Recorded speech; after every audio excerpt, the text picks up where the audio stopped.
তো আমরা আসলে অনেকে কোশ্চেন করি যে আসলে রক্তে সুগারটা কতটুকু থাকে।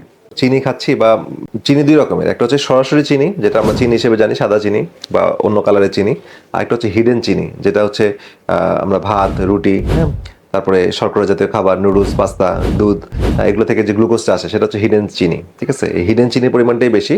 আর সাদা চিনিটা খাচ্ছি, সাদা লাল যে চিনি খাই। তো এই চিনিগুলো আসলে কতটা ব্লাডে আসে বা কতটা ব্লাডে আসলে আমাদের ডায়াবেটিস বেড়ে যায়, এই বিষয়টা নিয়ে আজকে কথা বলবো। সবার আগে একটা পরিষ্কার করি যে আমাদের পুরো শরীরের মানে সব রক্তে স্বাভাবিক অবস্থায় মোটামুটি 1 চা চামচ পরিমাণ গ্লুকোজ থাকে। তাহলে খুব ইন্টারেস্টিং না, পুরো শরীরে অনেক রক্ত থাকে, মানে 5 লিটারের মতো আমাদের রক্ত ঘুরতেছে, তো এখানে মাত্র 1 চা চামচ পরিমাণ গ্লুকোজ থাকতেছে টোটাল যদি গ্লুকোজটা মাপি। তাহলে প্রি ডায়াবেটিস হলে এটা বাড়ে মানে 1.5 চামচের মতো। ঠিক আছে, আর যদি ডায়াবেটিস হয়ে যায় তাহলে 2 চা চামচ। তাহলে মাত্র 1 চামচ বেশি হলে আপনি নর্মাল থেকে ডায়াবেটিসে পরিণত হয়ে যাচ্ছে, মাত্র 1 চা চামচ। এখন সমস্যা হচ্ছে যে আমরা খাদ্য থেকে প্রতিদিন কতটুকু চিনি খাই।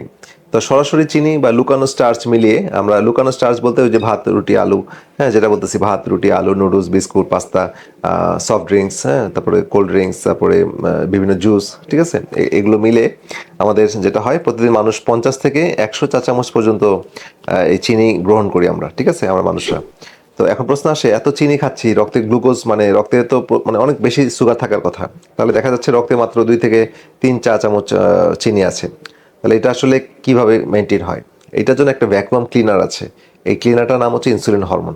তো ইনসুলিন হরমোন সেই দ্রুত রক্তের গ্লুকোজটাকে টেনে কোষের মধ্যে নিয়ে নেয়, স্পেশালি লিভার এবং আমাদের মাসেলে। ঠিক আছে, এটা চর্বি হিসেবে সে জমিয়ে রাখে এবং এটা স্টোরড গ্লাইকোজেন হিসেবে জমিয়ে রাখে। ঠিক আছে, তো এখন ডাক্তাররা সাধারণত ব্লাড সুগার আমরা চেক করি, কিন্তু ইনসুলিন লেভেল প্রায় দেখি না। তো ইনসুলিন লেভেলটা অবশ্যই দেখতে হবে।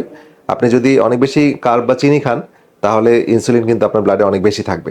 ঠিক আছে, ইনসুলিন দেখেই বুঝতে পারবেন যে আপনার রক্তের মানে হিডেন সুগারটা কি অবস্থায় আছে। এটা কিন্তু খুব গুরুত্বপূর্ণ। এখন প্রশ্ন আসতে পারে, আমি যদি চিনি একদমই না খাই, ঠিক আছে, বা কম খাই, তবুও কি আমার রক্তে সে একই পরিমাণ মানে গ্লুকোজ থাকবে?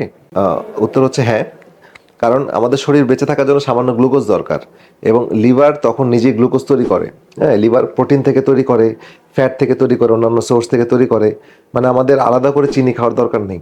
মানে সমস্যা হচ্ছে আমাদের অতিরিক্ত কার্বোহাইড্রেট বা চিনি, যেটা আমরা বছরের পর বছর ধরে খাচ্ছি। এর ফলে আমাদের ধীরে ধীরে রক্তের গ্লুকোজ মানে সুগার বাড়তে থাকে। এর সাথে আসে ইনসুলিন রেজিস্ট্যান্স নামক সমস্যা, এবং এটাই টাইপ 2 ডায়াবেটিস বা ফ্যাটি লিভার, এমনকি ব্রেনে গিয়ে টাইপ 3 ডায়াবেটিস বা অ্যালজিমার্স ডিজিজ পর্যন্ত তৈরি করে।